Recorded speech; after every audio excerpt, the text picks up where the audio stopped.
Hi, everybody. Good afternoon. Good afternoon. Hi, people on Zoom. I understand there's 80 to 100 of you, so thanks so much for joining us. Those of you who are here in the room, welcome to our friends, students, faculty, and staff to the 8th annual Orange Tank competition hosted here at the Whitman School of Management.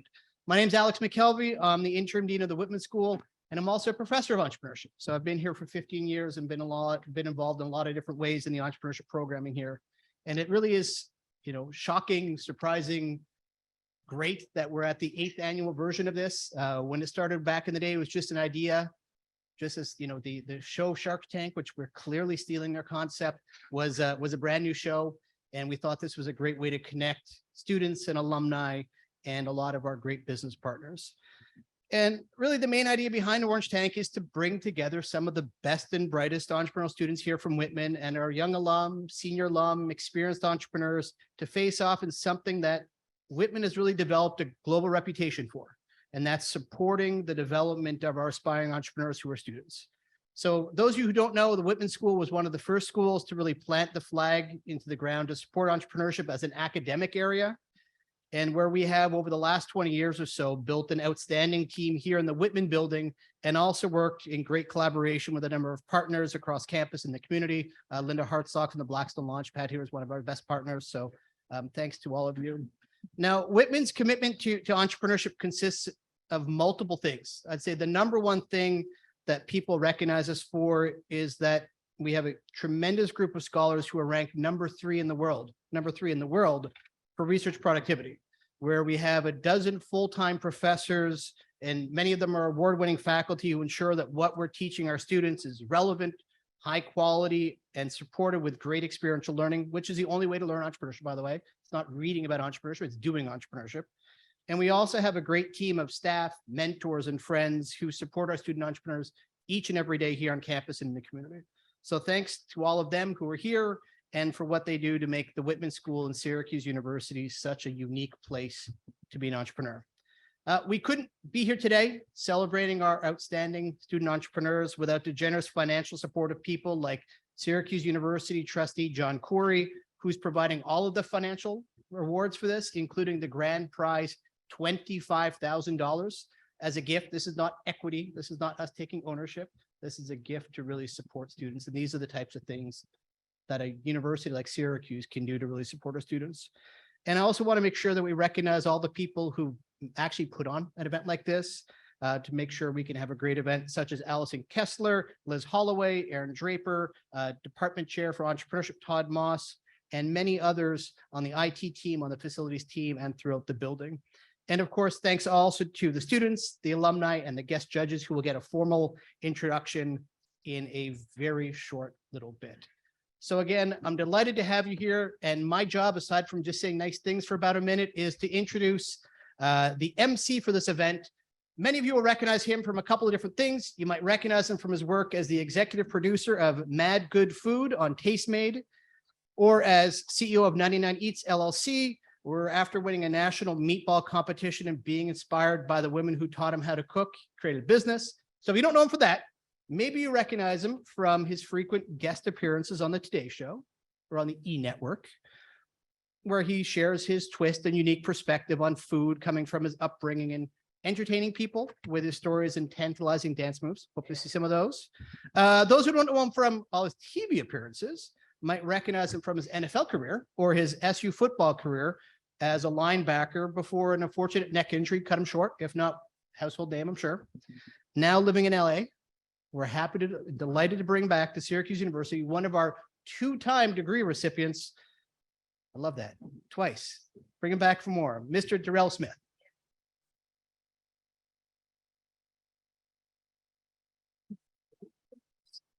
I feel like he made me sound more important than I actually am. Or maybe not. I'm joking. What's up, y'all? How y'all doing? Y'all good? Yeah. I feel like I've been to almost all of these, and I think this might be the most people that we've ever had. So shout out to y'all for this extra credit opportunity, because I know why y'all are. Anyway, I know we don't have a lot of time, and so I'm going to get to it. To start off, we'll introduce our judges. We have Blake Brosman. There we go. Feel the wave. We got Jeff Burbank. We got James Perkins, Amy Fazakerly, and Rita Mainthia. Thank you. A little housekeeping. So everybody got 5 minutes. Okay, don't play with me because I'm keeping time. No matter if you are alumni or if you're an undergrad, you got 5 minutes. I know that you all have practiced. I know that you're all prepared. And I think everybody here is excited to hear your pitches. And we're excited to give y'all some money. So come up here, present yourselves well, and make sure you sell it so y'all can get what y'all got coming to y'all. All right. So good luck to everybody. To start off, are we gonna start with the first one, Allison? Also, we want to give a special shout out to my man John Couri because he put up a lot of money for this. So want to make sure we thank him. We want to make sure we thank all of the faculty, the staff, the students that have put time, effort, and intention into all of this because it's a lot of work to get a lot of people into this room and to do this. All right. So without any further ado, Allison, you got anything else for me? Boom. So who's up first? Do we switch it? Is it Fitlift? Students. All right. So to get started, hey, my man's Munch Jerky. Let's go. Grab life by the jerky, Munch Jerky, premium blank jerky.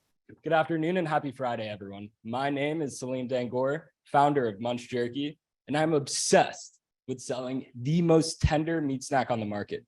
Why, you might ask? Well, during quarantine, I was hitting some golf balls and bought this homemade jerky from the pro shop, and it was the best damn jerky I'd ever had.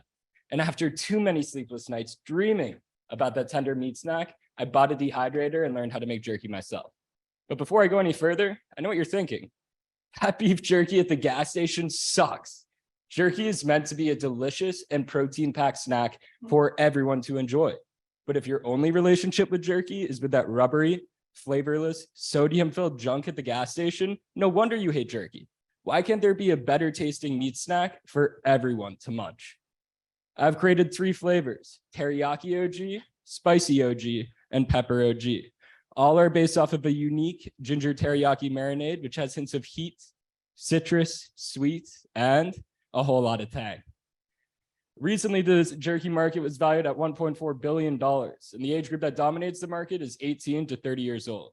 We will target Gen Z and millennials, focusing specifically on the health-conscious individual who loves food, is active, and wants protein on the go.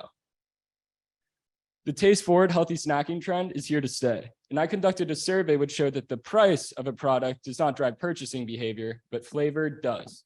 And people have said that they are willing to pay a premium price for supreme taste. So Jack Link's is the powerhouse of all gas station jerky, and they sell it around $1.50 an ounce. Our main competitors, however, are Crave Jerky and King Made Jerky.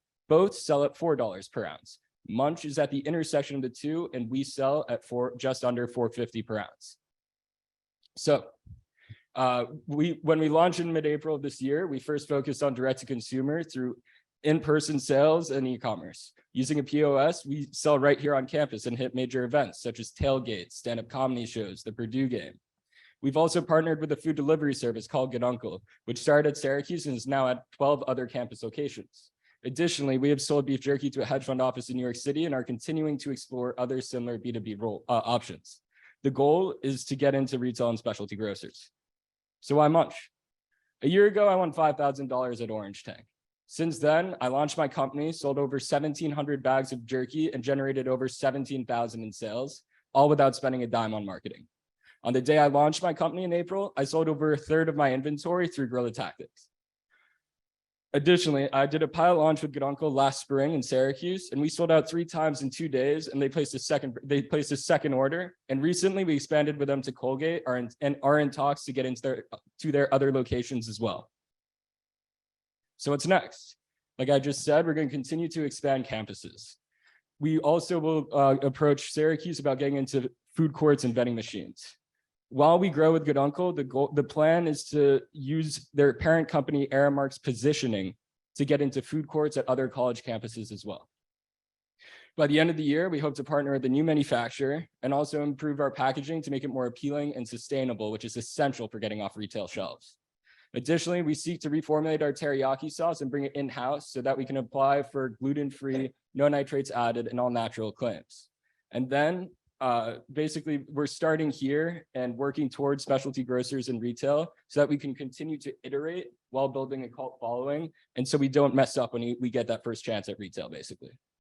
So we sell our bags at $9.99 and our wholesale margin is just under 20%, while our current D2C margin is 43%.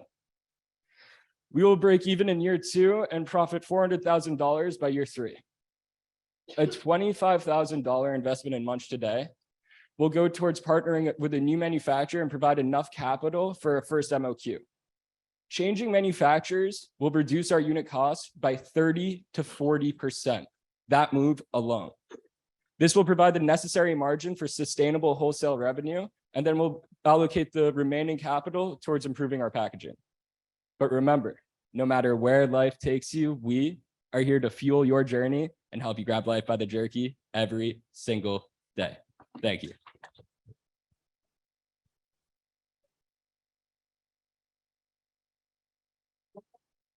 Yes, perfect. Oh, damn, I have time.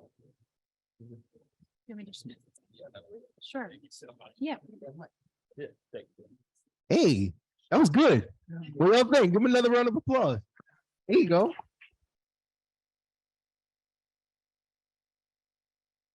All right, so we'll give the judges time to try some of the products, and then judges, you also get 5 minutes to ask questions. All right. So I'm happy to start as the vegetarian judge. I would just love to hear about the vision 5 to 10 years from now, given that you may have success in the jerky category and that there are so many tailwinds with the consumer market seeking vegetarianism and veganism. Is that a consideration for you in this business? No, and I'll tell you why, because I feel like I see a new mushroom jerky brand every single day when I walk into Whole Foods or Wegmans. That sector of the market in the past few years is becoming increasingly more saturated than the actual beef jerky market itself. The jerky market itself and the overall meat snack sector is quite honestly lacking innovation. I have a question about your package. Yes. I noticed a big difference between your packaging and your main 2 competitors' packages Yes. that you had up there. Could you tell us a little bit more about your vision for your packaging? And Absolutely. How you plan to roll that out? So I want my packaging to pop out off the shelf. And when you look at, basically here we have jerky 1.0 and jerky 2.0 on the same slide. Jerky 1.0 is Jack Link's, it's the gas station jerky. Jerky 2.0 is Crave jerky because they achieved that status by resegmenting the market and moving away from gas stations. And they're the first to do so. But when you look at them visually, there still are similarities between the layouts of the bags. And well, King made jerkies just isn't that great, to be honest. I think by popping out there with bright colors, I'll really be able to catch consumers' attention. Thank you. Do you have an exit strategy or you're? Yes, absolutely.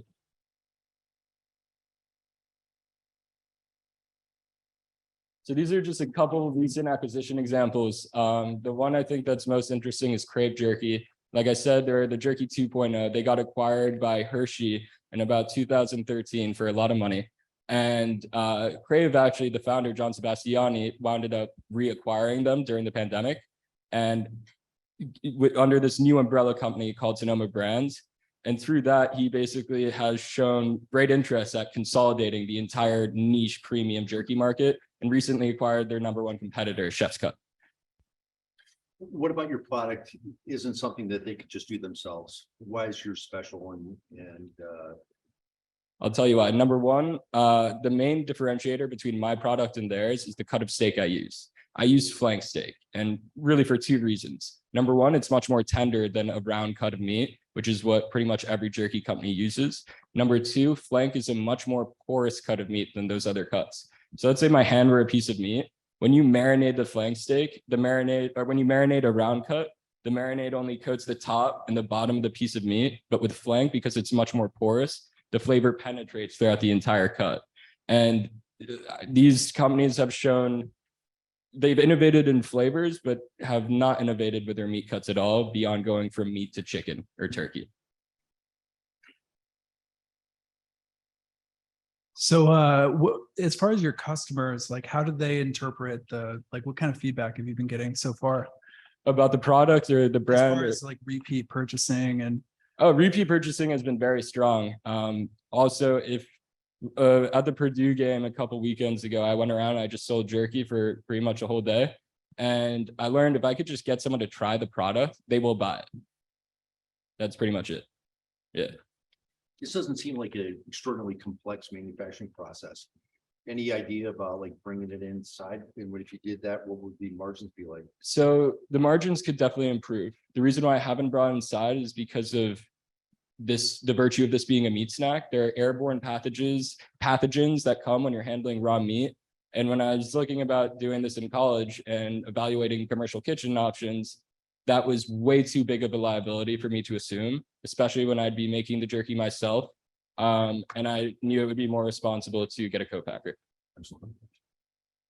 Okay, so being completely honest, I invested in Crave before they were sold, and I was one of the first investors in it.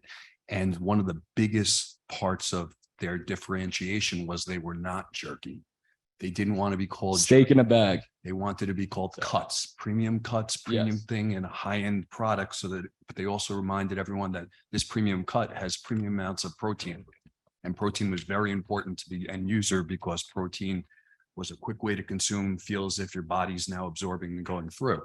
So as you're getting into your branding and your marketing, and as you're going after the premium jerky, the two that you saw that were acquired, and we're getting away from the jerky because jerky is a crowded word and it's a dangerous word because it's like saying non-organic. So Yes.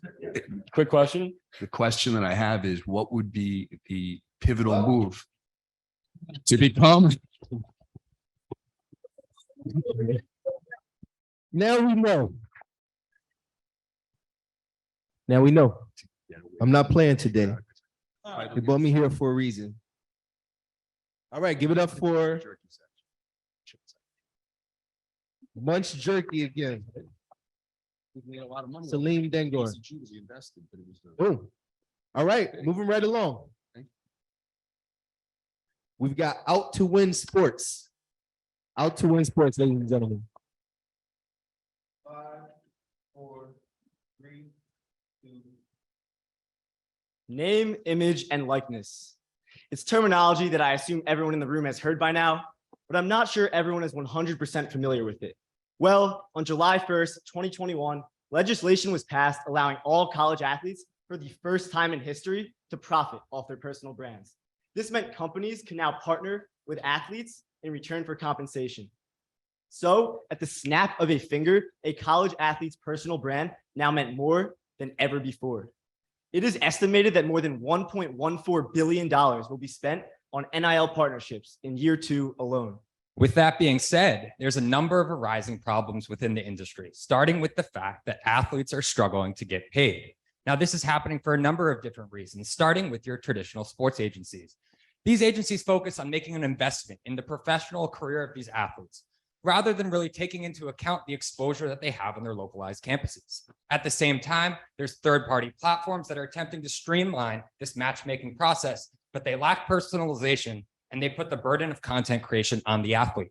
Now, the good thing is we have a solution for this, and that is showcasing the person behind the player. My name is Sam Holland. And my name is Jack Adler, and this is Out to Win Sports, the NIL Accelerator. We are building a full-service media and marketing agency driven by young creative students with feet on the ground at campuses around the nation. We focus on facilitating high-quality content partnerships, helping athletes, brands, and all NIL stakeholders capitalize on the industry in ways never seen before. The way we're making money is taking a 20% cut on each partnership we facilitate, in addition to taking a content fee for having our in-house production and creative team come in to create the content to go along with each deal. Now let's take a step back because we've come a long way since we pitched this to you last year. Since then, we've executed over 70 NIL partnerships, working with dozens of brands, including the likes of Crocs, Timex, Carhartt, and NBC Sports. I don't know why the slide looks like that. But anyways, with each partnership that we facilitated, we create immersive video content, taking the athlete and the brand and unifying them into one story. Now, in addition to telling the story of these athletes and brands, we're telling our own story at the same time. This past summer, we were invited to attend the inaugural NIL Summit as the only agency. We had the chance to network and connect with athletes, brands, and media reps from around the industry. In addition to this, we were recently featured on ESPN Syracuse to share the story of how we built Out to Win. All of this together has allowed us to amass a social following of more than 4,000 followers on Instagram. Now, with that being said, we spent the first year of our business focused on providing our customers with value without really asking for much in return. With that being said, we were able to bring in $15,000 in revenue in what we term our prove it stage. Now let's talk about why we're here. We're here because we believe that we've cemented ourselves at Syracuse University in the NIL industry, and we believe that we can do so much more around the country. All right, it's time to answer the question that I think a lot of you are wondering, what's next for Out to Win Sports? Well, in the past few weeks, we have launched on 3 new campuses around the country: University of Oklahoma, University of Southern California, and University of Michigan. We have brought in skilled, like-minded students from each campus to help facilitate partnerships, work with athletes, and create content. The overall strategy is to strive to replicate the process that we have built here at Syracuse. But we haven't forgotten about Syracuse. We're currently working with a third party to sell fully licensed gear and memorabilia on campus, while also working with the athletic departments to get access to unprecedented content never seen before in the NIL industry. At the same time, we're working with several prominent athletes to help them launch their own shows while also providing them with monetization opportunities. Ultimately, we're focused on using the reach of our athletes to empower them and position ourselves for future opportunities. Now, let's talk about our ask. We're here asking you for $25,000 that we can immediately put into developing our other campuses, as well as taking our production to the next level. We've covered all of our initial startup costs. And our cost drivers are really dependent on a deal-to-deal basis. We do expect to incur some additional costs down the line as we expand to some of these other campuses, which will be seen through licensing fees and the purchase of production equipment. None of this would have been possible without the unbelievably talented and passionate team that we have built behind us. We stood up on this stage less than a year ago today with 1 total NIL deal completed. You rewarded us with $2,500, and we were able to flip that and turn it into more than 70 NIL partnerships and more than 3 new campus branches, with many more on the way. Out to Win has arrived, and we are just getting started. We know that athletes are out to win on the field, but our mission is to help them become out to win off the field. Thank you.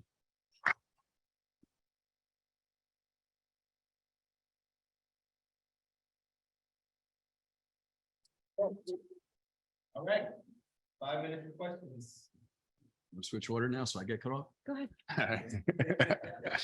I think it's amazing. And I think going to college and being with athletes, because I had Donovan McNabb, Casey Powell, all these people who weren't able to appreciate their brands when they were and had to figure out how the university supported them and live life, is an unbelievable opportunity. I think that opportunity extends even to high school, because high school players are very well followed throughout local towns and local businesses.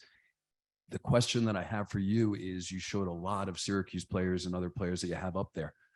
Of the total amount of players, what's the average earning that you could bring to each one of those? So our average deal size, what we're looking at, is about $1,000 for us, or for production, and $1,000 for the athlete. So as you can see on the slide right there, this is kind of the breakdown of what these deals look like. The reason we're able to charge so much is because of the content we're creating.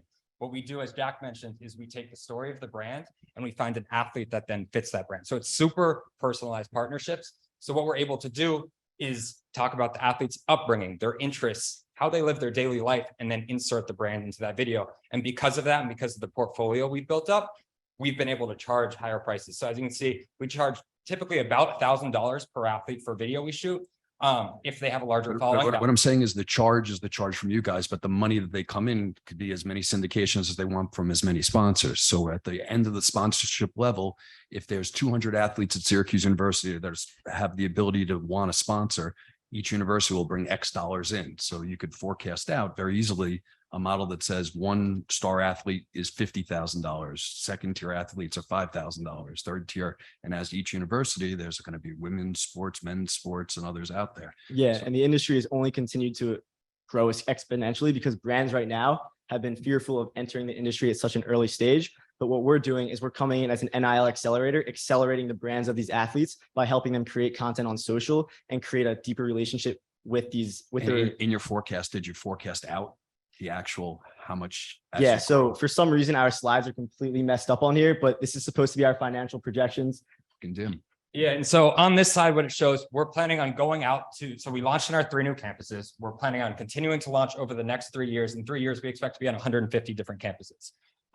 By doing that, we see the amount of deals we're doing going down, but that's because we're going to take more of a nationally focused approach to sourcing brand deals, not necessarily working with your local pizza shop, but more so working with brands like Carhartt that are looking to get exposure on new campuses. So in terms of financial projections, we, as Jack said earlier, $1.14 billion is coming into the industry. We hope that we can work on these 150 campuses, serve as many athletes as possible. And by year 3, we are expecting to be bringing in $6.6 million in revenue. Awesome. So Blake, just taking on what you're saying, so you go out, you develop this for this athlete, and then what sort of revenue do you expect to come in? So if you had it done. It's property. You're then basically you get- licensing names. Once you're out of college, what happens? Do you continue to get the benefit of that, or you only get your 20% when they're in college? So we're taking 20% of the fee that is going to the athlete, and then we're charging that additional fee to have our in-house production and creative team create the content. So If that answer you? if you sell this, you do the content and then they get picked up in this Carhartt, are you getting 20% of, whatever money they're getting? And how long do you get that? So we work with athletes on a deal by deal basis. We don't exclusively represent anyone. So in terms of longevity, we really partner with them one time, and then maybe other opportunities will come up, but most of the time it's not a long-term partnership. To be honest, that's been one of our biggest advantages. So for example, Priority Sports represents Sean Tucker. Sean Tucker has been inaccessible for us to get to so far, but there was an opportunity at Varsity Pizza on Marshall Street where they wanted him to stop in and talk to some kids. It's one of their birthdays. They're having a birthday party there. Priority Sports reached out to us. We're establishing that deal, and we're going to produce a video of him going in, saying hi to the kids, something that he can put on his social media that'll then help with his PR as he hopes to go into the NFL. You're a supplement, right? You're a supplement to existing games. Exactly. Our biggest strength is collaboration. In this space, we really have run into zero competitors because of the fact that we have feet on the ground, unlike our supposed competitors, which are other agencies. So we've been able to collaborate with agencies like Vayner Sports, Loyalty Above All, Priority, Wasserman, where we have helped them with athletes that they have here at Syracuse and other campuses we're located on to go create content for their athletes where they're paying us a certain fee. And we're not taking the side of the athlete partnership. We're collaborating with them. 20% is the industry standard. It's not, if you go back to the first deal, when the deals that are happening are pictures of them holding up the product, when we're telling immersive stories, they're willing to do it because it helps them build their brand as well. All right. Sports and production. That's what we did for that.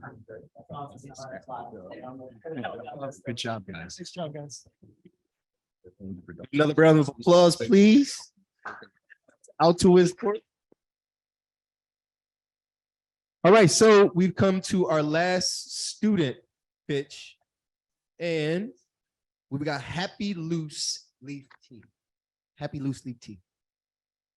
Bring it up, please. Round of applause. I'd like to thank everyone for giving me the opportunity today to talk to you about Happy Loose Leaf, where we are making tea easy. First, a little bit of background into who I am. My name is Noah Meshing-Giordano. I'm currently completing a BS MBA program, and to date, we have won Best Invention at Syracuse University, as well as Best in Food Tech at the New York State Business Plan competition. I'm very fortunate to work with an industry-leading team of advisors, most notably of which being Todd Rubin, the CEO of the Republic of Tea. Todd has expressed interest in Happy Loose Leaf since its conception and has been working closely with us throughout its execution. We also have a very strong team of experienced engineers and designers working with us as well. If you love tea, then you know that loose leaf is the way to go. It is high grade and produces better yield and flavor. However, if you brew loose leaf tea, you know that there's a big problem. It's made in a small metal basket or infuser, and it just so happens that this solution is incredibly messy, cumbersome, impractical, and not conveniently portable. In fact, it is almost impossible to steep a consistent cup of loose leaf tea on the go. I drink tea absolutely every day, and that's why I've created the Happy Steeper. It is a fully portable, flexible, proprietary tea steeping device that allows you to brew your tea worry-free and on the go. You simply insert your favorite loose leaf tea, set your desired brew duration, and then once it has elapsed, it will automatically stop the infusion process and contain the leaves, leaving you with a perfectly brewed cup of loose leaf tea and allowing you to easily reuse your tea leaves, avoiding all of the mess with traditional methods. I'd like to introduce you to our consumers. The Happy Steeper is the ideal product to enhance the experiences of those with an active or busy lifestyle, who at the same time value personal health and well-being. Our target demographic benefit far more from the consistent and healthy energy that tea provides as opposed to alternatives such as energy drinks. Our consumers, when looking at our competition, we can see that there are some competitors attempting to provide solutions for the key pain points of tea drinkers. However, none of them are able to come close to the combination of value the Happy Steeper is able to deliver. Looking at the tea industry, we can see that it is absolutely massive. In 2020, it was valued at just over $200 billion with a predicted growth of 60%. The US market is also very large, in 2020 being valued at just under $14 billion with a predicted growth of 32%. In fact, nearly 160 million Americans drink tea every day, and in a year that is 84 billion servings of tea. In fact, tea is the most widely consumed beverage in the entire world, just after water, and can be found in 80% of Americans' homes. We have been working very closely with our advisor, Todd Rubin, to curate a roadmap that will allow us to get to production, release our full line of products, and become very profitable by year 3.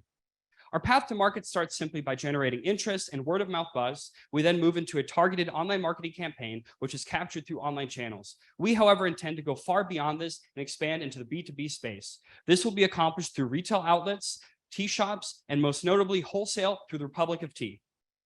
Looking briefly at our financial snapshot, we can see that in year 3, we're projected to finish with a net income of $566,000 and a positive cash balance of $725,000.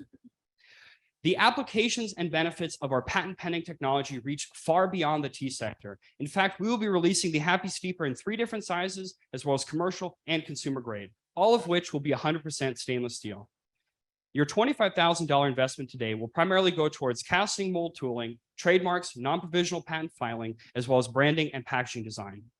Tea is beloved across cultures and centuries. It has gained even more popularity during the pandemic as people look for ways to boost immunity and enhance their well-being. Just as the artisanal coffee sector exploded over the last 10 years, tea is having its moment as a new generation of consumers are looking for innovation, sustainability, and convenience. We are that solution. We bring innovative technology to the brewing process to make sure that each cup is your perfect happy cup of tea. Thank you very much.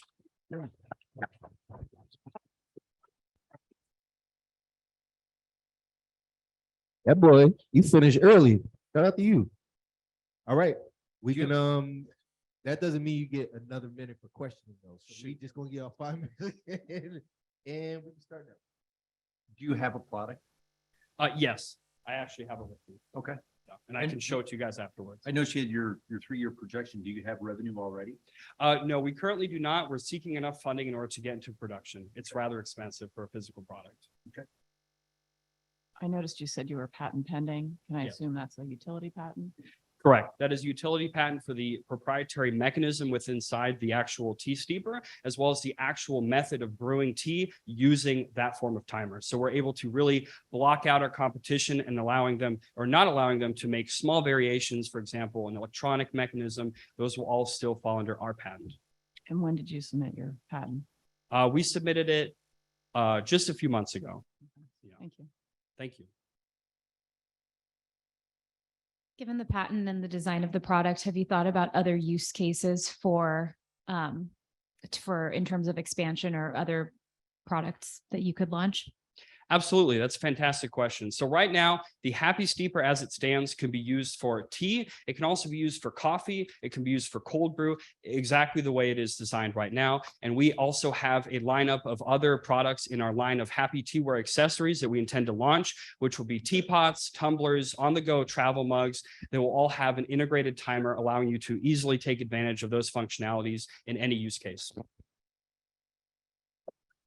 Where do you anticipate selling this? Yeah. So We're going to have online sales through our marketplace as well as Amazon Marketplace, but then we're going to be expanding into retail locations as well as other tea shops. And then we already have a lot of interest from the Republic of Tea to sell wholesale through their catalog directly. But again, just to be clear, it's the mechanical part. You're not selling loose leaf tea as well as your own combinations and flavors or as an expansion lot of what's next to come. Right. So on our roadmap right now, we will actually be launching our own line of tea as well. So in total, we'll have the Happy Steeper, 3 different sizes, commercial and consumer grade, our line of tea, and then also our line of Happy Teaware accessories. What's the difference between the commercial and the consumer? It's a fantastic question. So specifically, we're targeting Starbucks right now initially, since I actually worked at Starbucks for a year. And I know that behind the scenes, they have about a dozen timers going on for brewing their tea. So we'll be developing a product specifically for their needs, specifically in a larger size than would be for consumer, and also making it as durable as possible. Did Starbucks acquire Teavana? Yes. How do you think about that in terms of their willingness to partner with you? I think that it shows a great opportunity. I know that Starbucks values a lot the actual experience of brewing tea, and that's really what we're also providing. Not only is it the consistency and the accuracy of brewing the tea, but it also brings it into more of an experience. And we've seen a lot of positive interest so far from other local coffee and tea shops. So what's the closest competitive product? So in the absence of your product, what's the status quo? Yeah, so a couple options that exist right now is an over-the-top steeper, as you can see right here, or some people use a tea bag. I even hesitate to compare that since loose leaf tea and tea bags are really not close to the same thing. Or you'll have these travel steeper bottles. And really where we differentiate is, let's just say, for example, I was headed to class and I was using one of these travel steeper bottles. And let's just say I was even trying to be really precise with steeping my tea. I set a timer. What do I do when that timer is over and I'm halfway to class or I'm in the car? I've got to actually reach into my bottle, pull that tea out and find somewhere to throw it away if I want to avoid over steeping my beverage. So that's a great point. So you're done with this. What do you do with it? Because I can't imagine just put it in your pocket because it'll be tea stained everywhere. Do you have like something you could put it in, or what do you do with it once you're done? Absolutely. So right now, if we were to, for example, use it in a travel tumbler, then you can actually just leave it inside of your beverage since it is contained and watertight, and you will not have the steeping process continue. So you're able to leave it in there until you're done drinking. And then if you choose, you can put in new water, reset your timer, and reuse those leaves. About 40 seconds. Want to answer some questions about this? Yeah. And I didn't mention before, but here's a brief cost breakdown. So right now our cost per unit is projected to be at $13.50. That is with stainless steel cast molding. We are actually, however, right now in talks with 3 3D printing manufacturers who are looking to actually be able to print this out of stainless steel, which will drastically reduce our cost per unit and allow us to very easily expand to different products. We also have assembly, distribution, and manufacturing lined up and ready to go as soon as we have the funding to bring to market. What is the lifetime of one product for the consumer? Just over a year based on testing.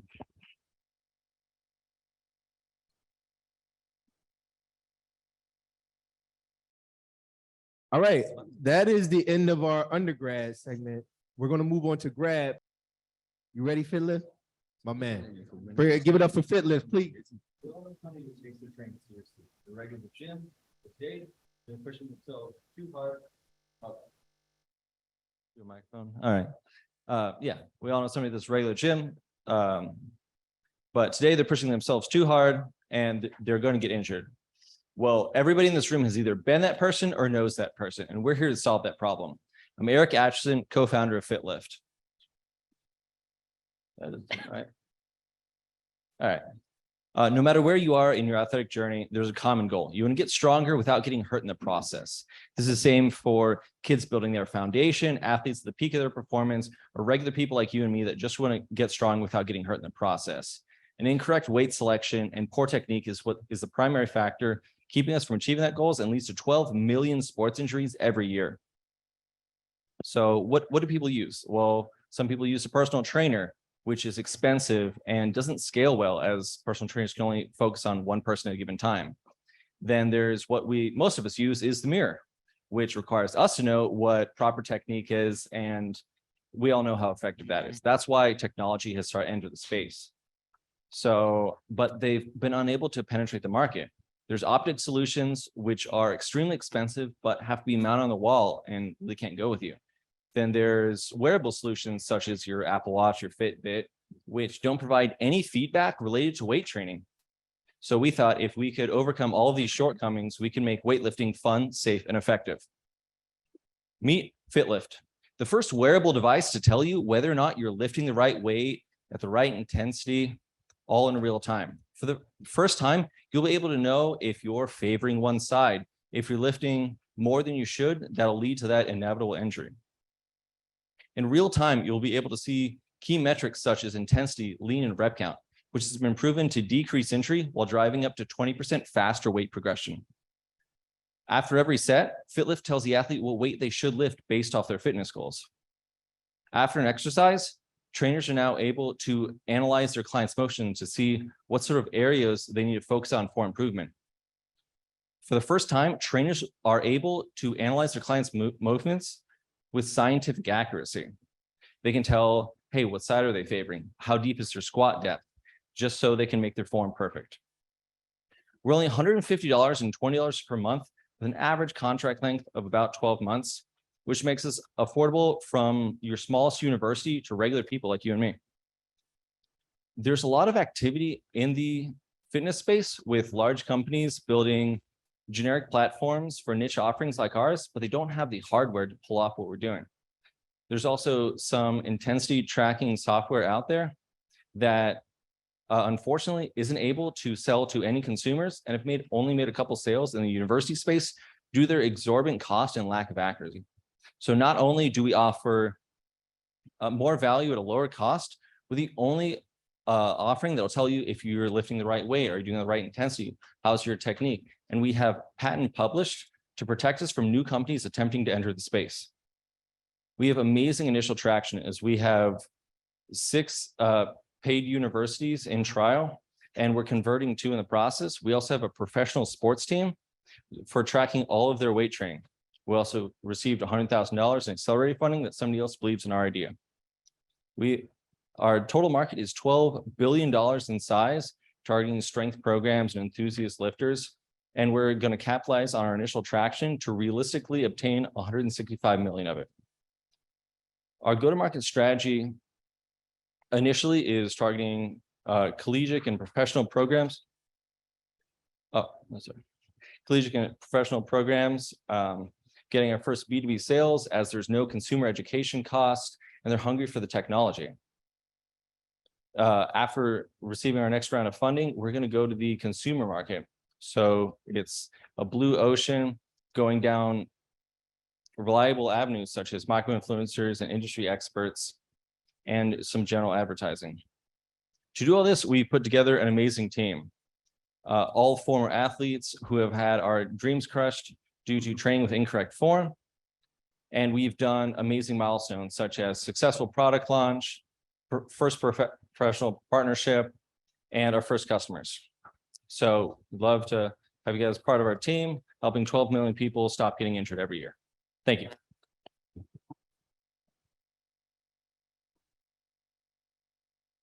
So how many exercises can you evaluate? We can currently do 47, which covers 99% of all regularly exercises. How do you know if something's a good lift or not a good lift? How do you base your information? So in real time, we analyze the motion path. I'm saying you've got a standard against which you measure that particular lift, right? Did they go down far enough? Did they lean right or left? I mean, you've got to have some benchmark as to whether or not, what's far enough, right? Yeah. So, I mean, just based on the kinesiology research, that's what we based our decision-making engine on. So okay. When they do a movement, we track them in real time, and then we compare it to what they did versus what should have happened. And that's how we determine, hey, do you do it good, do you not? And we give everyone a grade at the end of every single set, letting them know how they did. Okay. So is there a chance that like iWatch could replicate the same thing if Apple or another company created an app to mimic the feedback and the intensity and things like that? So in the last, I don't know, 40 years, so Apple would have to do a significant upgrade to their hardware. And Apple in the last 40 years has never done a hardware upgrade to address a niche offering. So it would be the first time in industry for Apple or any major competitor to do that sort of thing. So they certainly could, but it would be extremely uncharacteristic. But we do have our patent fully matured to protect us from those sort of things happening. Does this work for cardiovascular exercises as well, like running, walking, using something like a bike or something like that? We're purely focused on weight training, of lifting weights, because that's where most people and athletes get their major injury. So that's where the most value is for, say, universities or just general people in general. Were you able to give like historical data, like whether or not their lifts are improving, or kind of like if I'm on a 1 month journey of doing squats, does it kind of track over time, or do you just get that individual instance? Yeah, so we track you every single day.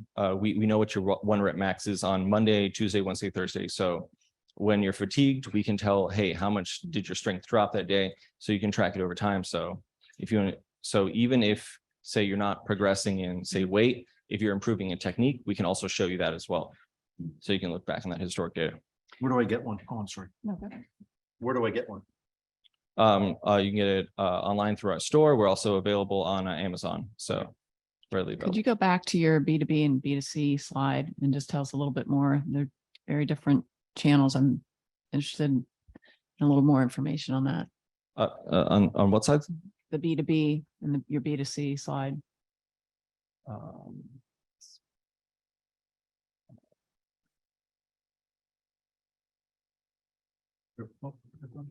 This one? Yeah. Under go to market? Yeah. What would you like to know? Well, I just am interested in what you had talked about B2B versus B2C. What is your strategy on? So in B2B, because of our price point, we're the only company that can sell to D2, D3 universities, and the majority of D1, because all of our competitors have only had a 5% market penetration, and they have no sales in the consumer market. So, but because of the about 50% decrease in injury rate in the collegiate space, there's a large need. There's large, hey, how are we going to get this sort of training into our programs? So they're very, very hungry for this, but because of our competitors' cost, they can't penetrate, whereas we can. One thing we didn't hear about was the underlying diversity of the demographics of your data set, as well as the customer base, because women, for example, Whoop and Apple Watch and Fitbit have learned that the tracker should be potentially in the sports bra. What can you share about the customer base, and is it mostly male? So, I mean, our technology is based for anybody that lifts weights. We don't ask your age, weight, height, anything. So as long as the women are touching weights and are focused on getting stronger, I mean. So just to clarify, do the benchmarks of what is right differ depending on what your height, weight, health status, et cetera, are, or are they fixed against every customer? It doesn't matter on the gender. Like we're going off of motion path.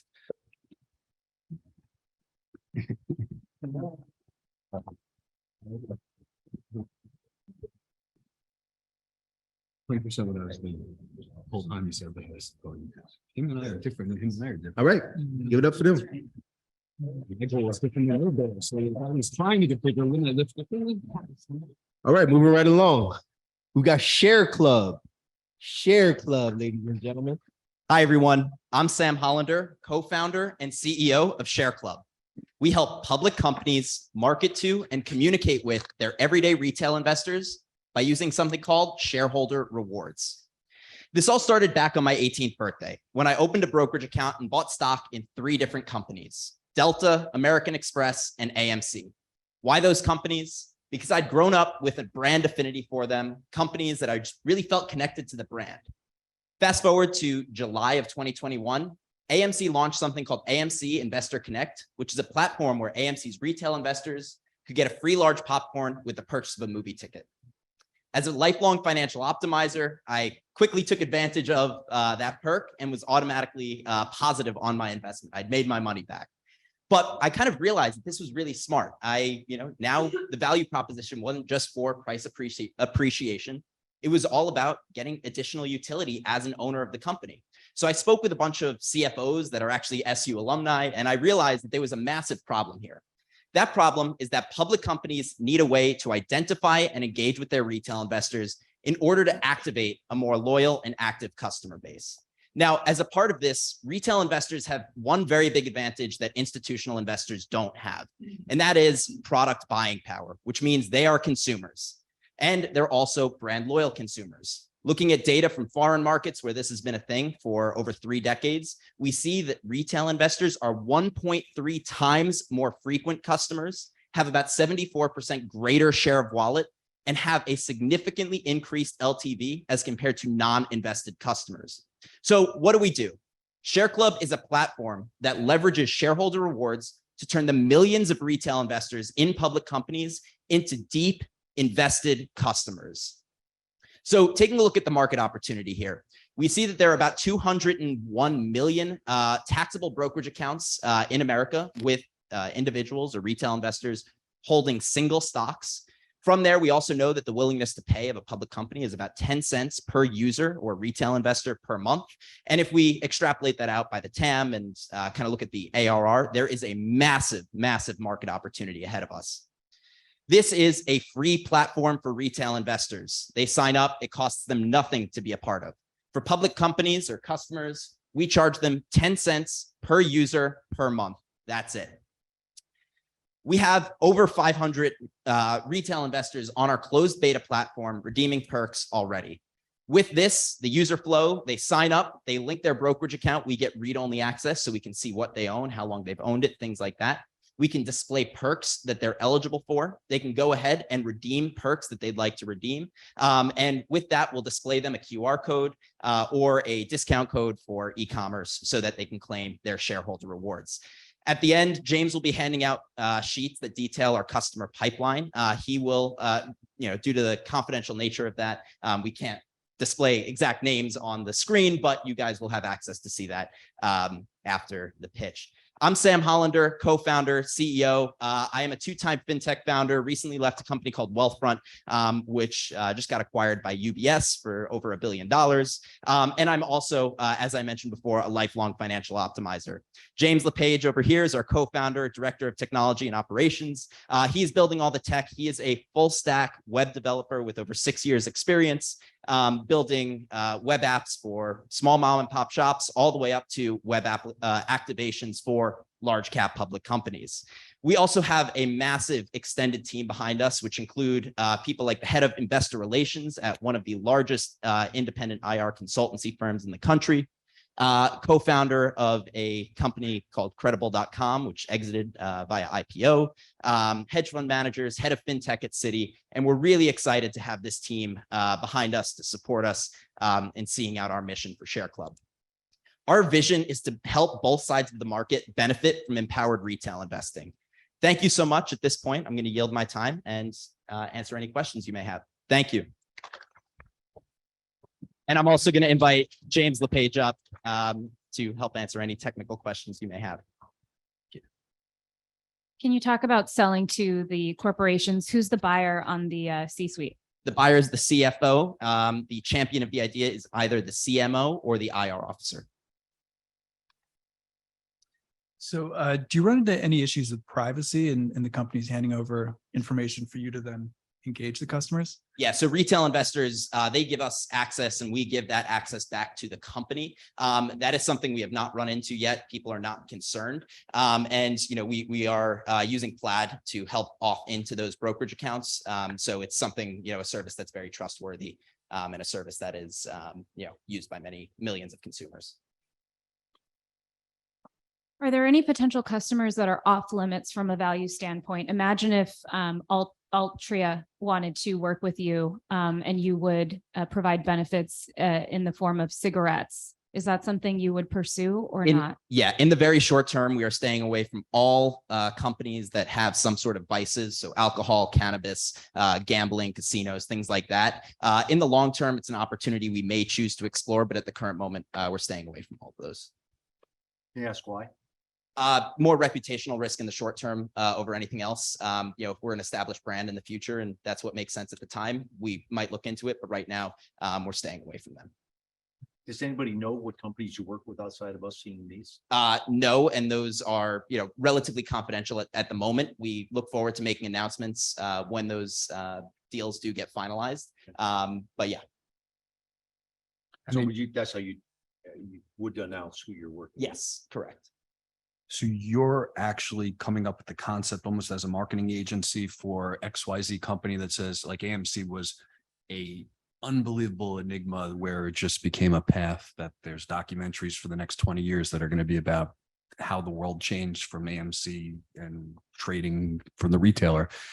AMC came out with free popcorn, but it wasn't free popcorn per share you owned. And from working with public companies, the whole goal is no fluctuation in your stock besides up, not down. So you would encourage people to own your stock and own their shares and not trade up or down. So would it be a certain threshold where there's higher rewards, lower rewards? We have looked into doing tiered reward offerings with a couple of the companies that are on those pipeline sheets. That is something that they are very interested in. So say Meaning if I own 1 share or if I own 10,000 shares. own I might treat 10,000 the same. shares, you get a bigger reward, something like that, including, some hotel chains interested in doing higher tier status if you own more shares, different things like that. And so, it really depends based on the company, but that is something that some of them are interested in. Interesting.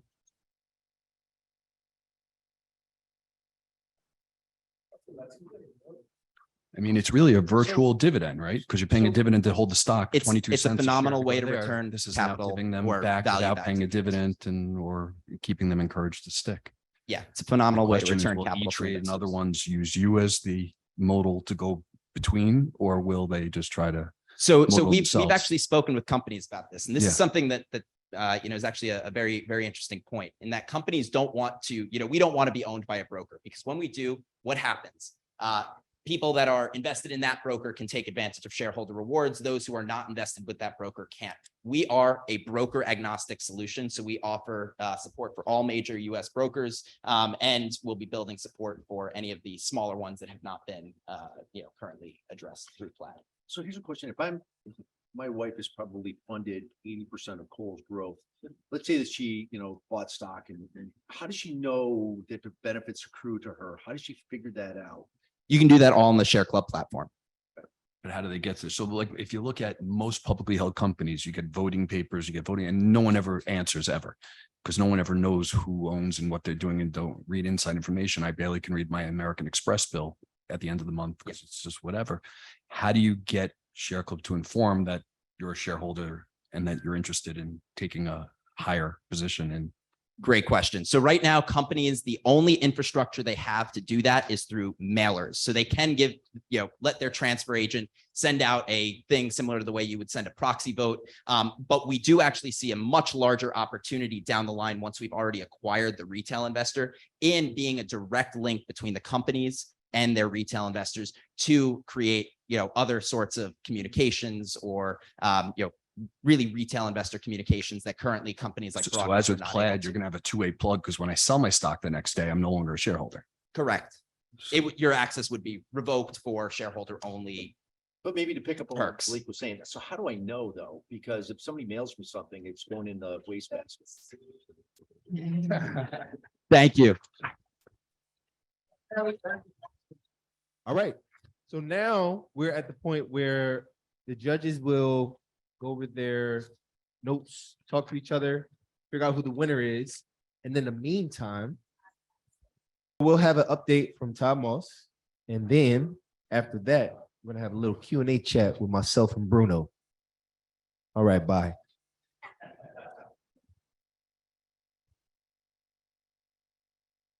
Thank you, everyone. I'm Todd Moss. I'm the department chair in the entrepreneurship department. I'm here at Whitman. I've been here for 9 years, and I'm very happy to be with all of you and to see everyone who could be here to join us here in person and online. I want to talk about some of the great things that are happening in entrepreneurship here.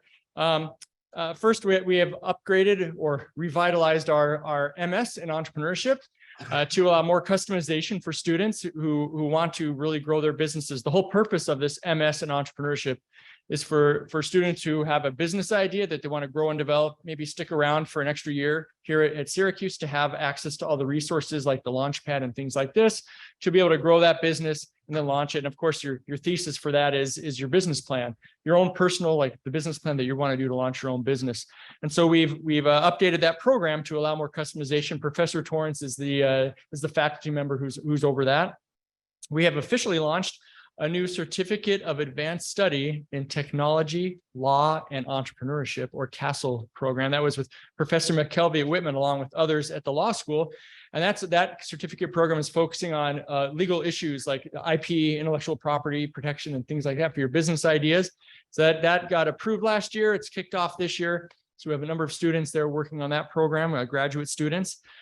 Professor or Interim Dean Mckelvey, alluded to our research ranking from our entrepreneurship faculty, number 3 in the world, which is as far as research productivity, which is really demonstrating the thought leadership that we have here at the university and in entrepreneurship research. Also on the research front, we have a national survey of military affiliated entrepreneurs that's in collaboration with the Institute for Veterans and Military Families here on campus. We just had a new building dedicated last year. And that's with Professor Mckelvey, as well as Mirza Tihich, a postdoc, who's also been an adjunct here with us at Syracuse. And so we're really leading the front on exploring veteran entrepreneurship and research in that. And this research is being presented at academic conferences, world leading top conferences on some of the great partnership we have with entrepreneurship research, as well as with our veterans emphasis here at Syracuse University. From our faculty, Professor David Park, who teaches in our department, he was listed on the Poets and Quants top 40 under 40 business professors worldwide. And so it's a great accomplishment and attesting to the quality of our faculty here. Also, with COVID and how it kind of separated us and kept us kind of distant. Well, when we were able to come back together, I sat down and with all of our entrepreneurship faculty members to really find out how they're doing, what's going on, what are they working on. And I learned that our professors of practice, I learned something new about our professors of practice. So professors Ken Walsleben, Alexandra Kostakis, John Petosa, and John Torrance, they spend hours up to sometimes one day a week, 20% of their professional time mentoring students and alumni who are launching businesses. I had no idea it was that much time. Yeah, because kudos, thank you. And I know many in this room have been the beneficiaries of that kind of time. And so I just really want to take my hat off to them, to our great professors of practice who really do care about the students and pursuing their entrepreneurial dreams. I'm very grateful to those, our professors of practice. It's a great job there. PhD students, who had one PhD student graduate from our program this year. Couri and George, he now has a position at Tilburg University in the Netherlands, and he studies how entrepreneurs gain legitimacy for their businesses. And one of the sort of understudied aspects of this that he looked at in his dissertation was refugee entrepreneurs. So people who have come to the United States, they come to a completely new context where they know nothing about society or how businesses operate in the United States, yet they've been entrepreneurs in their home countries. They come here and they want to start a business. Well, they have to gain legitimacy in the eyes of their customers and potential funders and things like this. And so how do they go about doing that? For people, most of us perhaps in this room, we grew up in the United States. We kind of know what it's like. We know what Walmart's like. Well, if you're coming up from another country, no idea what Walmart is and how that operates compared to a smaller local market where you're operating, they face some significant hurdles in starting their entrepreneurial ventures. So that's our student, Couri and George. In our capstone program, we had 37 student teams compete last spring, 37 teams, which is a fantastic number of students competing in that program. And let's see, we also, Bruno Gonzalez Hauser last spring in April won our Panache business plan competition, the grand prize there. We'll hear more from him shortly here in a minute. Indeed. And then Linda Hartsock, Linda, she was here. Oh, there you are. Okay, you moved seats. So she's been at the Launchpad for 17 years. I just want to celebrate the partnership that we have here at Whitman with the Blackstone Launchpad at the library. In the past 7 years as executive director, they have had over 5,600 participants come in the Launchpad, students, 185 ventures incorporated. And I love this number, over $100 million in equity raised for these businesses started by people.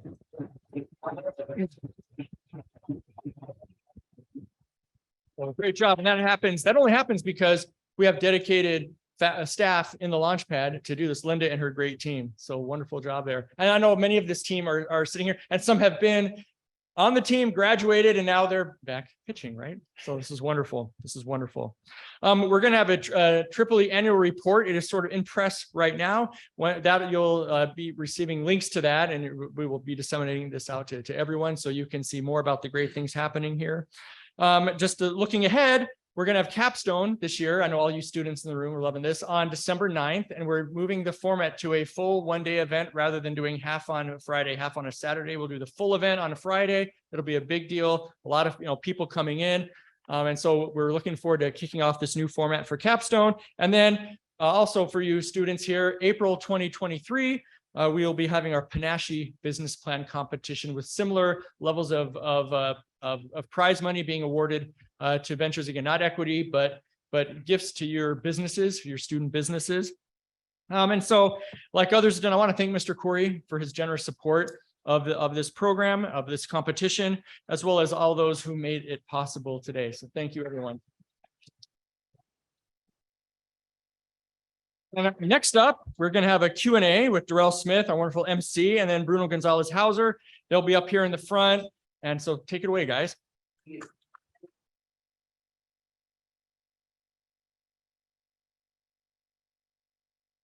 Hello. Hello, testing. Bruno, what's up, man? Darrell. This is cool. We met over email last week. Yep. And I learned a little bit about you earlier. So tell people when you graduated, and just a little bit about your business now. Yeah. So I graduated from Whitman in spring with my master's degree, and that was right after my undergraduate. So I did the undergraduate, then I did the 1-year master's program. Shout out to John Torrance for convincing me to do that. That was a great step for me. It gave me a lot of time in the school to compete in competitions like these that Whitman so generously organizes, and really allowed me to come away with a good amount of grant funding that has allowed me to work full-time on my businesses post-grad without great financial restraint, and allow me to support myself. So that's really the best gift that an entrepreneurial person can get. So thank you. So then, outside of money from the pitch competitions, how else do you think that they've helped you move on after doing the pitch competitions at Syracuse? How did they help you in your career path now? Right. So yeah, after every single pitch competition, you come away with feedback from the judges, and you come away with prize money if you're lucky enough to get it. And every single time, you gain a little bit of direction, you gain a little bit of feedback, and you're able to pursue. You're always able to pursue what you're looking to do after. So there's always the feedback element, and there's the funding element, and they come back, and it just gives you a new sense of direction every time you come away from pitch competition. So for me, it was always a sort of a guiding force, and it's again allowed me to work on what I'm doing full time now, which is a blessing. So I would say, as a recent grad, how do you what has that transition been like? So going straight from college and now into the entrepreneur space, Right. What is that? Yeah, so the transition has been, I now have slightly more time to work on my business and slightly less time in school, because I was trying to keep that, at least in my last year, I was trying to really focus most of my time towards my ventures. So the extra time has been hugely beneficial, allows you to focus too, just having that pure focus on what you're doing just accelerates progress. And it's definitely something that I was looking forward to when I was at school, but also I was learning a lot at school, and it was giving me these resources. So the main transition has just been that extra time. I feel like I wish I could come back to school. Yeah, no, I mean, there's 100% benefits to being, a student entrepreneur. What do you think those benefits are? Everybody wants to help students. Fact. The alumni, the alumni this school has is incredible. I think there are benefits to going to a medium to larger size school because they just have such a giant, vast alumni network. And also, when you're going to a school as fun as Syracuse, most of those alumni have positive memories at the school. They have positive experiences, so they want to come back and help other students who are living out, that experience. So you got this great network. As a student entrepreneur, you can take full advantage of that, and that was amazing. And there are parts of me that are like, yeah, sometimes I would like to still benefit from those. I wish I could go to a dining hall. Eh. And now, so where are you staying? You stay in Austin, right? Yep. I'm now living in Austin, South Austin, 12 minutes from the city. What do you think living in a place like Austin, how do you think that helps you? Because we were talking earlier and you were saying Austin is number 1 or top 3 at least entrepreneurial cities. So being in that type of environment, how do you think that helps you as an entrepreneur succeed? Yeah, so business in Austin in general is exploding, from small businesses to startups. There's a ton of capital flowing there, and now larger companies like Tesla and Google and Facebook are moving headquarters to Austin, Texas, and there are great benefits for the state in terms of that. So they definitely have great incentives for entrepreneurship there, and then also just people there are just supportive and nice, and that's something I kind of wanted. And I after 5 years of kind of colder weather, I kind of want to move somewhere a little bit warmer. Might have overcorrected a little bit, but it's. I've been enjoying it so far. And then so I feel like with this type of pitch competition, there's something real with it. Like if you win this, you get real money, right? Yep. And so winning, you won 2 competitions last year, right? So you won 4. Excuse me. I think. So how does winning the competition? How does winning competitions in an environment like a university prepare you to raise funding outside of a university? Yeah, so you definitely learn how to pitch, but I have to say the pitch is between an investor pitch and a pitch like a startup pitch. It's very different. There's a different dynamic. Investor pitch is much more conversational. There's more information on your decks. It's a different science. So we're currently in the process of raising money. I'll give you an update once we complete that first round. But certainly, I mean, the pitch is just learning how to talk about your company, learning how to present it, and everything that comes along there. That prepares you tremendously. I don't think there's a better way to prepare. Have you gotten any no's yet in any of your pitches, and how has that affected you? Yeah, so it's funny. Investors will never give you just like no. At least not my experience. Is always like, oh, we love this. Talk to us in 5 years when you have FDA and you have $1 million, and then we're gonna invest. So it's always kind of the warm no. And I've gotten plenty of those. They always say, it takes like 100 no's, then you get to a yes. So we're currently in the process. We have some maybes and we in the oven, bacon, and we have a lot of warm no's that we'll devour later along the line when we're ready. So I'd say we're in an exciting spot right now, but there's work to be done. And so with the knowledge that you have now, if you can go back to junior year Bruno, yep, what type of advice would you give him as it pertains to pitching your business and just running your business as well? Yeah, so if I went back, I don't think I would. I mean, it's in terms of pitching the business, I'd have a few things to tell junior year Bruno, but the main thing I would tell him is I started my first business with my younger brother, and he was technical. So I had this amazing technical talent on my team, and I was able to build these tools. But in the end, building tools too early slows you down. It's very capital intensive, and you have to then deal with the development process and the execution of delivering on that technology. And so I would say, start with just do the stuff without the tech, even if it's much more grunt labor, and you can have the tech, being built alongside it, but don't wait to have these polished tools, because you never really get to the point where they're great enough. And I would have found out a lot more problems a lot quicker if I just would have focused more on the process side of things instead of the technical side. So I'd say don't be such a perfectionist and just start doing things. Do we got any entrepreneurs or aspiring entrepreneurs in the room? This is a lot. Yeah, I like it. Does anybody have any questions for The entrepreneurs up here? No? There we go. Yeah, so the main thing I'm working on right now is a company called Illuminar. My co-founder Justin is up here too. So we are a medical device company focusing on the oral microbiome. So what Justin invented at the amazing program event at SU last summer, and he put together an intraoral camera. And this camera, I don't know if you're familiar with intraoral cameras, but dentists use them to give patients a good look inside their mouth, and it's very transparent. It's a good way of communicating with the patient. And he invented an intraoral camera that can see within the tooth structure like an X-ray, but with no ionizing rays, no radiation, and you can do a scan in less than a minute. And then we have accompanying AI that will then analyze these images, look for things like interproximal cavities and fissures in the teeth and fluorosis and periodontal disease, and it'll give you an overall risk assessment. And what these two things allow is for us to take dentistry away from dentistry and actually get it into other health providers' hands and maybe even eventually your own hands. And this gives you the ability to measure your oral health between dentist visits where you can't before. All of us brush our teeth, but we don't know if there's a problem in our mouth until we go to the dentist, which is a lot of the time it's not often enough.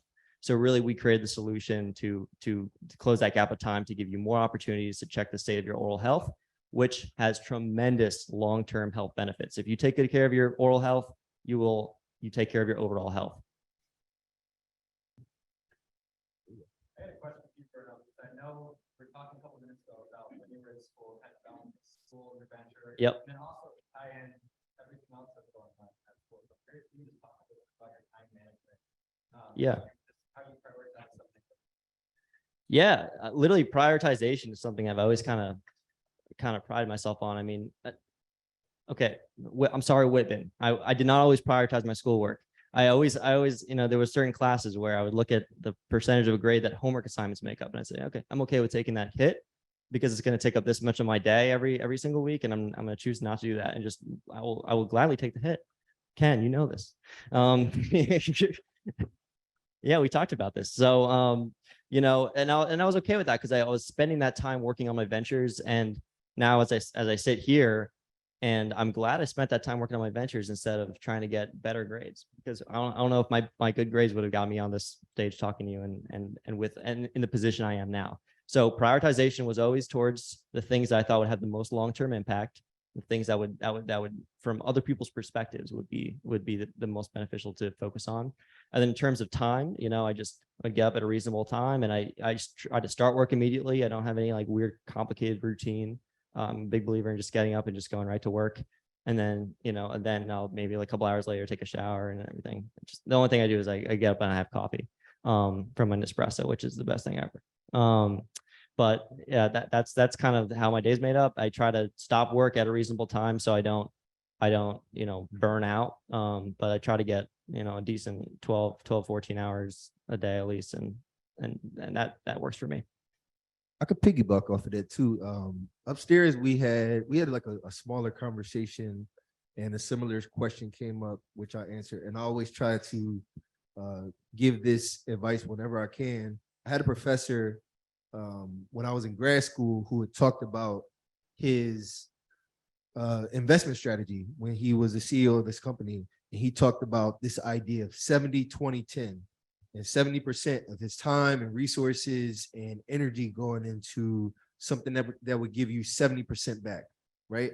And then if you look at it in the real world, it would be like investing in Coca-Cola or Disney or something that's tried and true, right? 70% of your time, resources goes into that. And then that 20% is left for new and emerging. And so if it's investment, it would be Tesla, it would be GoPuff, it would be like whoever is up next. Like you look into those and you put that 20% of your time, effort, and energy into that. And then that 10% is left for wild and crazy, you know what? For Illuminar. Anybody who wants to put in? Yeah, it's for Illuminar. Yeah, like it's like the thing that is so out of the box that it might just work. And that will be crypto, it will be Bitcoin, it will be just something that's like, all right, it might not, this ain't gonna hurt me too much if I put money into it, but the long-term outcome could be something that could be beneficial. And for me, as an entrepreneur, if you don't know, I'm a chef and caterer. I also have a television show for all of you watching now. I have a show called Mad Good Food. It's on Tastemade. It's also available on Hulu, Amazon Prime, Apple TV. And the way that it's worked for me is that it conditions you to always practice. You're always practicing whatever's next, and you're also always practicing what you have going on currently. And so my background, I came from NFL to advertising to caterer and now to television host. But when I was in the NFL was my 70%. And then 20% I was cooking for teammates while I was in college doing the same thing. And then that 10% was branding. Like I would be the guy in the computer lab late at night, trying to figure out how to design things, right? And then as I moved along, things started to reshuffle. And then my 70% became advertising. My 20% became food. And that 10% stayed design and just other things that I was curious about. And then 2016 comes along, 2017, I'm let go from my job. But just so happened I won a meatball competition. And that 20%, all of those years of me practicing food and practicing cooking for teammates and practicing cooking for other people, when the time was right and I had the opportunity to pursue it, I've been practicing for so long that I was already ready. And so if you don't leave with anything, at least for me, that 70-20% or 70-20-10%, it ain't necessarily got to be that exact number, but the idea of always practicing what you love so that when the opportunity presents itself for you to pursue it, you can hit that whole full speed, right? So just to piggyback off of what you were saying. That's great. That's a great thesis. Yeah, no doubt, man. What advice would you give to people who are looking to pursue entrepreneurship fresh out of college? Fresh out of college. So I have a ton of advice for entrepreneurs in college because I was in that. Entrepreneurs who are fresh out of college who are trying to start something new. I would say there's always room for a side hustle. Obviously, people aren't going to have the resources to start and fully support themselves all the time. Like I've been fortunate enough because of these competitions that I can do that. But there's always find time to do what you 10%, the things you practice is the things that you actually really love and enjoy, and figure out what people's problems are, figure out how to solve those problems, and then figure out how to solve that many times in a row. And that's business. That's all you got to do. So, I mean, if you're solving people's problems and you get good at that, people exchange, and you can exchange money for solving those problems. And then how to scale that. You'll do very well. So always focus on people's problems. Don't focus so much on what you think the solution is until you know that problem like the back of your hand. And that's all. That's my advice for any entrepreneur who's starting out. Another thing we spoke about earlier was investing in yourself and investing in your product. Because I remember first starting off in catering, I had no background whatsoever in food. And I thought before I started catering anybody, I needed all of this equipment. So I went out and I bought like a bunch of different warmers. I bought a bunch of different tables and all of these things that once I actually started to do it, I needed none of it. Like, I don't think I ever used any of those warmers. They're still in Brooklyn somewhere in a church, like it's collecting dust right now. And so what has been your experience with that? Like in the upfront, overthinking things that you don't necessarily need before you actually do it. Yeah, it goes back to my advice for my junior self. I would say invest less time and money and effort into the actual, like the means of how you're solving a problem, and just focus on just solving it by any means necessary as quickly and as efficiently as possible. And then see how you can replicate that, and then pick up on efficiencies and build a tool that can help you do that. Don't focus solely on the tool initially, because it's never going to be at the point where that if you need to go out there and scale it, it's usually not going to work out. And the ones that do that's the 1% of software companies that make it. So I'd say, focus more on the problem, do more doing instead of focusing on the tech, and then focus on the tech. Yeah, I agree with that. Wild thing, when I first started I was a meatball chef for quite a bit, only meatballs. And for 4 years straight, we would do corporate caterings. And over time it grew, but we started off with like these 8-ounce styrofoam cups, 3 meatballs per cup, 1 sauce, and then a collection of toppings. But before anything, before we even introduced meatballs for 3 years, I only served chicken and tofu, right? And the idea behind it was chicken is super cheap. Tofu is cheap. Tofu also tastes like anything. And the fact that I own a business, I could convince people that meatballs don't have to be beef. But it was to my own benefit. Like I was serving people a cheaper product that was really, really good. But I had the opportunity to present it in the way that I wanted to present it and to also control the narrative of my company.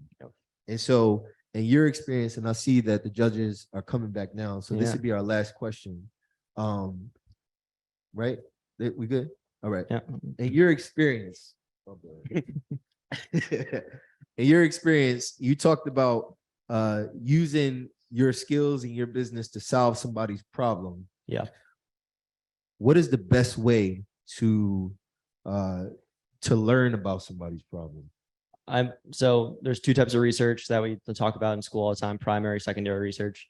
I'm a huge fan of, using secondary at first just to know who you need to talk to, but then focus on primary research. Go out and talk to people. I always say to entrepreneurs who are first starting a business, I'm like, go out and talk to 5 people for just 10 minutes and talk to them just about their problem.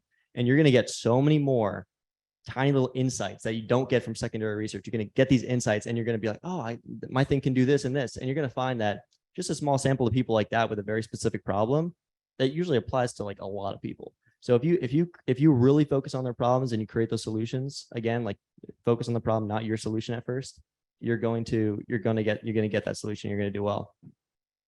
Boom. All right. Thanks for the time. Thank you. Our judges are coming back. Are you guys ready to give away $40,000+ to some great?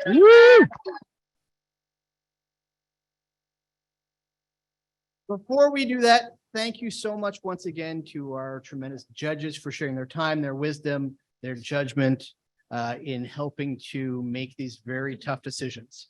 So if your name is called or when your name is called, please come down, meet Darrell and I will take a photo op with the big checks. And what we'll do is we'll start with the alumni group first and then the students, and then we'll end with the grand prize $25,000 gift to the student entrepreneur. All right, in the alumni category, in second place, Fitlift.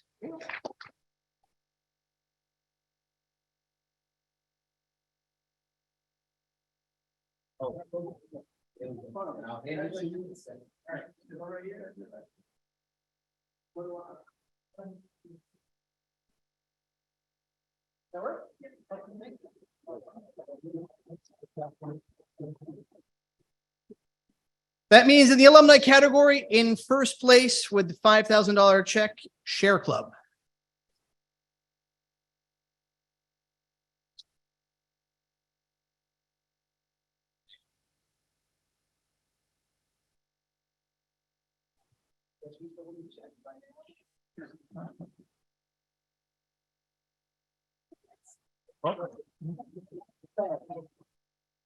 That check bounced. It really does. Okay, student category now. In third place with $1,000, Munch.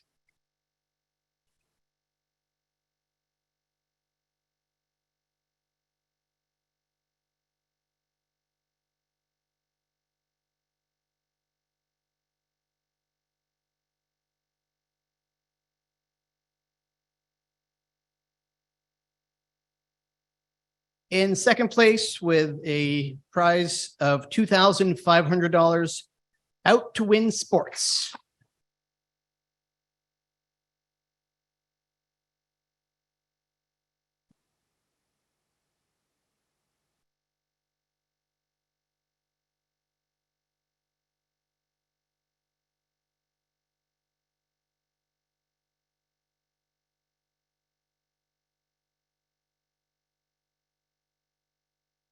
And so in first place in the student category with $5,000, Happy Loose Leaf Tea.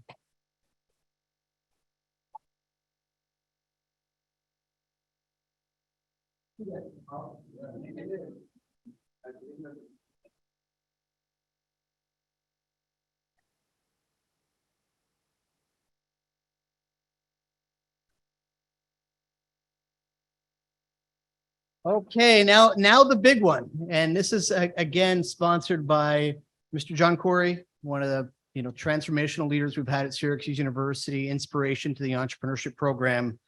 $25,000 is a lot of money, and especially for a startup company, this will hopefully change the trajectory further upwards, despite all that they've already accomplished. So it's my distinct pleasure to award the $25,000 grand prize from the 8th annual Orange Tank competition. So you want to draw this out a little bit longer?